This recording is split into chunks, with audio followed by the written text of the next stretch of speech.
আসসালামু আলাইকুম আমার সকল ভিউয়ারদের। আপনারা যে যেখান থেকে আমার ভিডিওটি দেখছেন, আপনাদের সকলের প্রতি রইল আমার পক্ষ থেকে দোয়া আর ভালোবাসা। আজকে আমি লাইফস্টাইল ব্লগটি আমি নতুন করে দিচ্ছি।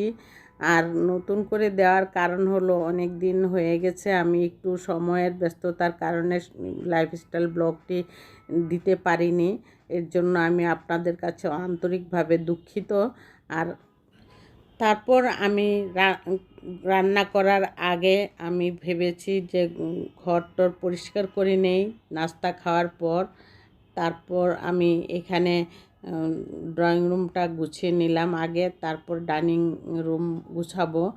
আর এই জন্যই ভেবেছি যে ড্রয়িং রুমটা ভালো করে আজকে ক্লিন করতে হবে, কারণ 2-3 দিন যাবৎ আমি ড্রয়িং রুমের এটা সেটা এখানে সেখানে পড়ে আছে। আর একটু অন্য ব্যস্ততার কারণে আমি ভালো করে ঘরও গুছানোর সময় পাইনি। আর সেই জন্যই আজকে আমি একদম টি টেবিল সহ এক ক্লিন করব। আর এই বিছানাটা বাতাসে জানলাটা খোলা থাকলে পর্দা টর্দা একদম কার্পেট পর্যন্ত উড়ে যায়, উড়ে উল্টায় যায়। আর এই জানলাটা না খুলেও উপায় নেই, কারণ এত গরমের মধ্যে গরম বাতাস আসে। তবু আমি জানলাটা খুলে রাখি, ওই উত্তর সাইডের জানালা এটা। আর সেই জন্য আমি এই বিছানার চাদর একদমই বিছানায় থাকে না, এরকম হয়ে যায়।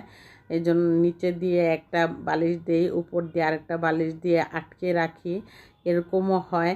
আর সেই জন্য চাদরটা আধা ঘন্টা 1 ঘন্টা পর পরই আমার চাদরটা উল্টিয়ে যায়। আর সেই কারণে আমি চাদরটা আর বিছানাটা আমি ঠিক রাখতে পারি না। আর এখান দিয়ে আমি ভালো করে ঝেড়ে টেরে নিয়েছি। ড্রয়িং রুমের একাংশ আমি একটু ক্লিন করে নিলাম, আরেক সাইড আমি পরিষ্কারই ছিল, সেজন্য আর ওই দিক দিয়ে আর ধরলাম না। আর সেই জন্য এখন বুয়া আসলে কার্পেটটা ঝাড়ু দিয়ে শুধু মুছে নেবে। আর অফ ক্যামেরায় আমি টি টেবিলগুলি একদম ক্লিন করে নিয়েছি। আর আমার এই ড্রয়িং রুমের উত্তর সাইডের জানলা দিয়ে এই বাড়িগুলি দেখা যায়। ড্রয়িং রুমটা গোছানোর পর আমি এখন ডাইনিংটা মুছতে এসেছি।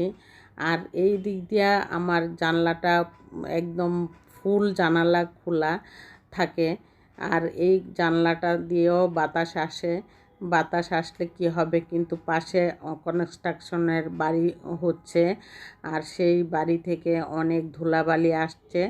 আসার পর দেখুন ডাইনিংয়ের অবস্থা, একদম মনে হয় খুব সুন্দর ডাইনিং টেবিলের ক্লথটা, কিন্তু মুছার পর বোঝা গেল যে কত ধুলা আর ডাইনিংয়ে পড়ে থাকে। রাত্রে মুছে একবার শোয়ার পর আবার নাস্তা খাওয়ার পর এখন দেখুন কত ধুলার মধ্যে আমরা নাস্তাটা খেয়েছি।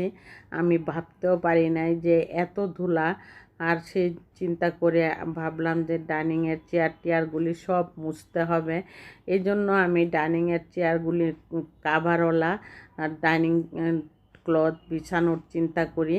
আর সেই জন্য আমি ওই কাভারওয়ালা ডাইনিংটা ক্লথটা অনেক দিন বিছিয়েছি, পরে আমি ধুয়ে উঠিয়ে ফেলেছি। ভাবলাম যে মাঝে মাঝে একটু খোলা রাখলে ভালো লাগে, দেখতেও ভালো লাগে, সুন্দরও লাগে। সেই জন্য আমি এই টেবিল ক্লথটা ব্যবহার করেছি। আর এই টেবিল ক্লথটা কিন্তু একদম মুছলে একদম ক্লিন হয়ে যায়। সেজন্য আমার কাছে টেবিল ক্লথটা অনেক ভালো লাগে, কারণ কাচের ডাইনিংয়ের মধ্যে কাচের গ্লাস যদি থাকে ডাইনিংয়ে, তাহলে সকালে দুপুরে রাত্রে 3 বারই মুছতে হয়। এই জন্য আমি কাচের ডাইনিংয়ের মধ্যেই আমি ক্লথ ব্যবহার করি।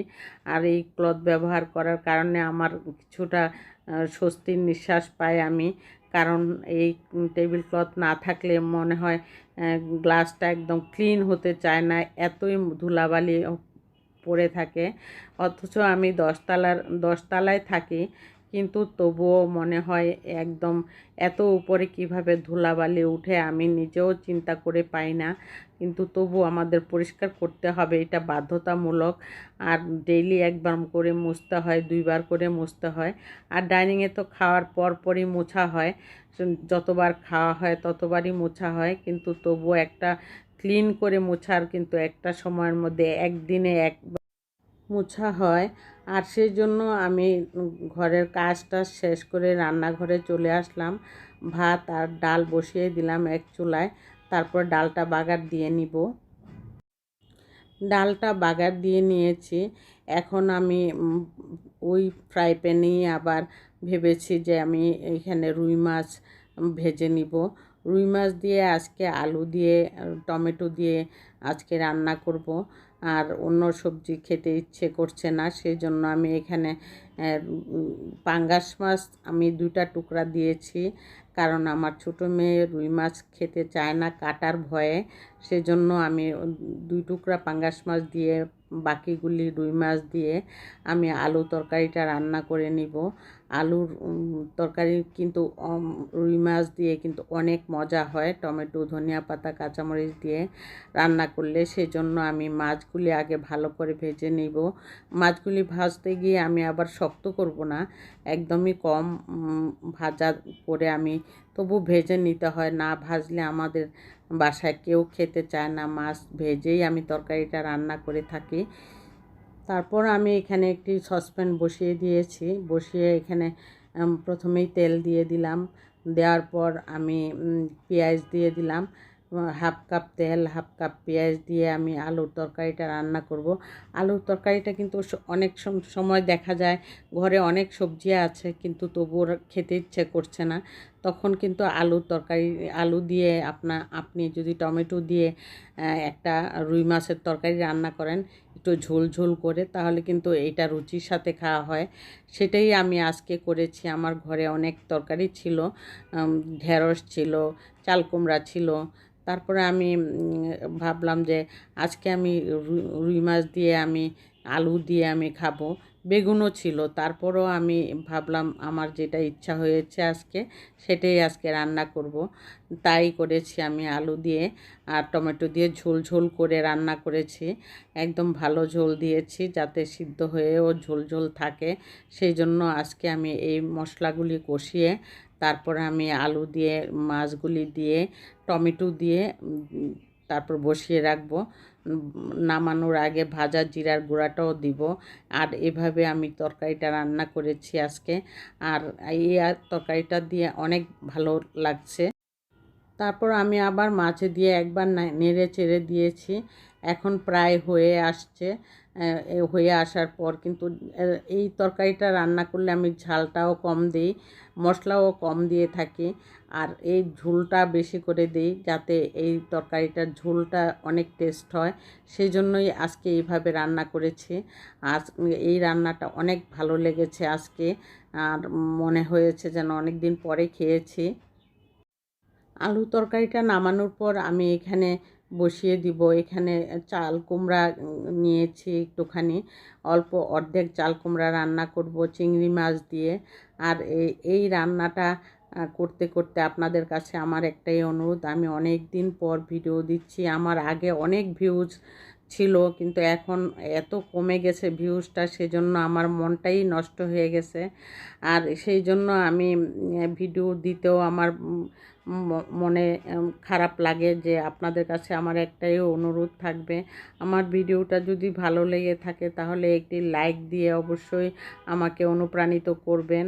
আর সাবস্ক্রাইব করে অল বাটনে ক্লিক করে নোটিফিকেশানটা অন করে রাখবেন আপনাদের সবার সামনে যাতে আমার ভিডিওটা চলে আসে। আমি কিন্তু অনেক কষ্ট করে ভিডিও মেক করি, আর সেই জন্য আপনাদের কাছে আমার অনুরোধ থাকলো এই অনুরোধটা আপনারা রক্ষা করার চেষ্টা করবেন। আপনারা আমার ভিডিও দেখে আমি অনুপ্রাণিত করলে আমি মন থেকে আমার মনে হবে যেন আমি আরও ভিডিও করি। আর সেই জন্যই আমি আগে আমার অনেক ভিউজ ছিল, এখন কেন জানি আমার ভিডিওতে একদমই ভিউজ কমে আসছে। আমি কি ভুল করছি আমি নিজেও বুঝতে পারছি না। আর আজকে আমি তারপরও আমি ভিডিও দেওয়ার চিন্তা করব। আমি মন ভেঙে গেলেও আমি ভিডিও মেক করার চিন্তা করব। এখন থেকে আমি রেগুলার হওয়ার চিন্তা করব। আর এই তরকারিটা দেখুন এত সুন্দর কালার এসেছে, খেতেও অনেক ভালো লেগেছে। আপনাদের কাছে আমার অনুরোধ রইল, আমার ভিডিওটা যদি ভালো লেগে থাকে কমেন্টে আপনারা আমাকে কমেন্ট করবেন। আর আমি আজকের মতো বিদায় নিচ্ছি। আল্লাহ হাফেজ।